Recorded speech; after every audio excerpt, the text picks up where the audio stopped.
Ladies and gentlemen, I overpowered.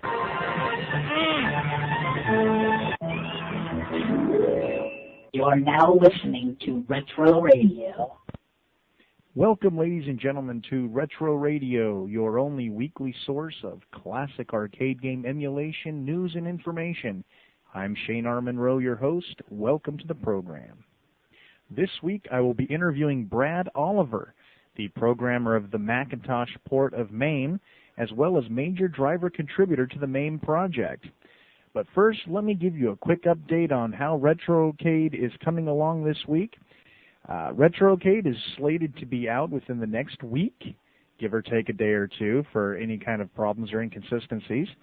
And there are, at this time, 99 ROMs that are slated for release with Retrocade. The 100th ROM that folks have been writing me about, called Blasted, at this time is not currently supported by Retrocade. That's as of release candidacy 2. So that brings you up to date there. In fact, speaking of Retrocade, Insert Coin is now featuring all of the Retrocade items, including the new Retrocade Newbie FAQ, which will get you up to speed and help you out getting used to the new parameters and save states and all that other good stuff that Retrocade has to offer. So that's real exciting. Be sure to stop by Insert Coin. That's at www.monroeworld.com and check it out. Download the ROMs, get the packs, and you'll be ready for the Retrocade release before anybody else. Let's get on with the interview. As I said, my interview today is going to be with Brad Oliver. Brad, welcome to the program. Let's go ahead and get on with it. Brad, how long have you been working as a developer with MacMame? Do you run both versions yourself, or do you only run the Mac version? I've been working on MAME since about late February of '97. I've only ever used the Mac version. I don't think I've ever used the DOS or Windows versions of MAME. You've been involved with so many drivers. What driver has given you the most satisfaction during your development experience? Any real bitch drivers that come to mind? What got you started in development in the first place? The driver that's given me the most satisfaction has got to be, without a doubt, Pop Flamer. Hands down, that's been the most fun. I mean, it's got a mouse and a flamethrower and a cape, and it's really great. I don't know why I never played it in the arcade, but it's great being able to play Pop Flamer on my Mac. One of the drivers that has given us the most trouble has probably been Major Havoc and Arkanoid. I know those are the two I had a whole lot of trouble with. Thanks to help from a lot of different people, we finally got those up and running. I got into MAME development back in February of '97, about 2 or 3 weeks after Nicola had first released the PC version. I saw it on the net, and I saw that it had source code, and I thought, wow, that'd be pretty damn cool to have running on my Mac. And I remember at the time there was another program that had source code available too. It was I think it was just called the Arcade Emulator by Robert Anschutz. I downloaded them both, and I ended up porting MAME because that was the easier one to do at the time. How do you feel about the current MAME situation with regards to the forthcoming Retrocade release? Do you or the MAME team feel a competitive streak coming on? I don't see it so much as a competitive streak as it is another emulator for us to test the accuracy of the games themselves against. For example, with Retrocade coming on, we'll get a chance to see how Pac-Man runs in that versus MAME, and if there are any discrepancies between the two, hopefully we'll be able to iron it out and get the best possible emulation in one of the two emulators. Many people, including myself, have complained about the onward and ignore seeming methodology with regards to MAME, Neo Geo support before frontline works kind of thing. Recently it was explained to me that some games are chosen for EMU because timing can be so critical. The board dumps may not be available again, and EMU is necessary to verify the dumps. Can you expand on this idea and explain it to our listeners? I think it's really unfair to say that we've been ignoring older drivers at the expense of adding new ones, because a lot of the reason why some of the older games aren't working properly is because of piracy protection and things like that. Sometimes the only thing we can do is just put it aside for a bit and move on to something else and hope that we can gather more information about the old driver to eventually go back someday and clean it up. As for the board dumps being available, some of the games that are being added now are quite rare, so really the opportunity to grab the emulation while some of the people dumping the ROMs have access to the board is critical, especially with the older games. So the sooner we can get the rarer games emulated, the more comfortable we'll be in that regard. With some Neo Geo ROMs being a dozen or more megabytes, do you feel MAME is getting too big? Does the team worry that with modern games like Mortal Kombat and Neo Geo support that someone upstairs is going to start looking harder at emulation? Midway has always been known to be gruesome about such things, and MK is still a very popular market.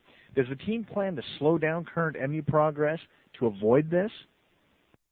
I don't think there's an inherent plan to slow down development of MAME just because some of the games that are being emulated are more recent. I think it's always been a concern that someday one of the big companies is going to take notice of it and perhaps do something that we'd rather not have them do. But over time, it's turned out that that hasn't been the case. So I think it's more a matter of us being complacent about the consequences rather than ignoring them or not worrying about them. Hopefully, things will continue like they are right now for a good long time. I think eventually I'd like to see some of the companies not only take notice but offer us an option, like perhaps the ability to buy the ROMs or the rights to run the games. I think ideally that would be the perfect solution for everyone involved. How many active developers are engaged in MAME development currently? Does the MAME developer mailing list cut it as a means of communication, or do you develop a lot via email? How often do two or more developers work together, and how is that done long distance? I don't know exactly for sure how many active developers there are. I know the mailing list has about 60 or so people on it, and I think of all of those, there are probably 20 or 30 that are active in terms of constantly submitting stuff or at least participating in discussions. As I think the mailing list is working out pretty good. I'm kind of surprised, actually. It's usually pretty busy, and there's usually a lot of good information flowing on the list about the drivers and information about the hardware that powers the original games. So I'm quite pleased from that perspective. I know that some developers get together on IRC and hang out and do a little developing there also. So I know that's a pretty useful tool in terms of communicating between each other. I don't know that there are any other more commonly used methods of communication other than the mailing list and IRC, though. What does the future of MAME hold? Where do the majority of the developers want to take this project? The future. I'm not sure what the future holds. I just think it probably holds more of the same. More games, more accurate emulation. Maybe someday we'll even see Discs of Tron working fully, but I'm not going to hold my breath for that. I don't know if there's any set goals for its end. Nicola's the one that holds the answers for that, so he's pretty much the man you want to ask on that. But I think it'll probably just be more games and bug fixes. I understand that Nicola plans to give side ops more notice prior to MAME releases. Are the developers taking steps to work better with side ops? Will there ever be a more formal means of communication between the developers and side ops other than developer mailing list? I think the developers are taking better steps, sure. I don't know if there's ever going to be a more formal means of communication other than the mailing list. I don't know how much more formal you can get than mailing everyone and telling them that it's here and this is what's going to be in it and here's the ROMs. I don't know what else really needs to be done in that regard. Many folks have mentioned to me the idea of splitting MAME up into decades or segregated groups of games to help better support the distribution of ROMs and to allow folks to get a version of MAME more suitable to their needs. For example, there would be a MAME 70, MAME 80, MAME 90, each version covering a period of a decade. Has the team ever discussed this? Would it make it easier or more difficult for development? Could this solve the problem of this game worked fine last release, now it's slow, broke, etc.?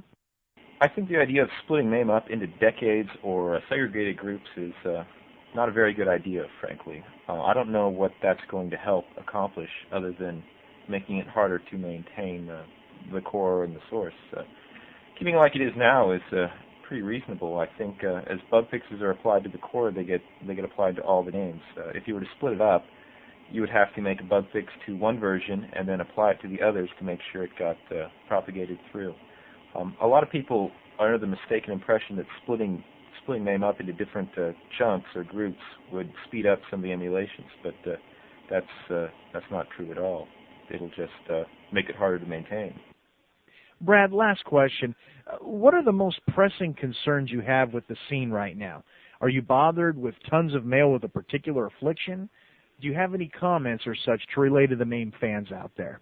One thing that bothers me about the scene right now is that a lot of people are trying to play different groups off against each other to get what they want. For example, take a look at the recent Neo Geo releases. You've got ROM List on one hand dumping Neo Geo ROMs, and then Neo Charity on the other releasing ROMs as kind of a competition. I guess in the end it helps the end user, but I think a lot of people are playing it off as a competition amongst the two groups and developing a lot of bad blood that doesn't really need to be developed. I guess another thing that bothers me is that a lot of people are playing Retrocade and MAME off as competitors against each other, giant wrestlers getting ready to climb to the ring, ready to pin each other to the ground. And the one thing that strikes me as odd about that is that no one's ever played MAME off against Sparkade or Retrocade against Sparkade. I've always wondered why it has to be MAME versus Retrocade instead of any one of the other dozens of emulators out there. So I don't know, just something that I wonder about late at night when I can't get to sleep. I'd like to say to all the MAME fans out there, thanks for using the program and sending in your bug reports. The bug reports are actually the most critical part, especially if you remember details about the game that aren't implemented correctly. So please keep on sending those in and posting to the message boards. We read those a lot, and it's really helpful to get the feedback. Lastly, I'd like to thank Nicola and the rest of the developers for creating MAME. Without them, we wouldn't have this big toy to play with. Thanks to you guys, and thanks to you, Shane, for doing the interview. Good luck to you. Brad, thanks a lot for joining us this week on Retro Radio. We really appreciate you taking time out of your busy development schedule to give us a quick interview. Folks, that wraps it up for the interview, and I think that's going to wrap it up for this edition of Retro Radio. Until next week, which is going to be exciting if I have my way, you betcha. And no, I'm not going to tell anybody the secret. So please tune in next week. Until then, keep it retro.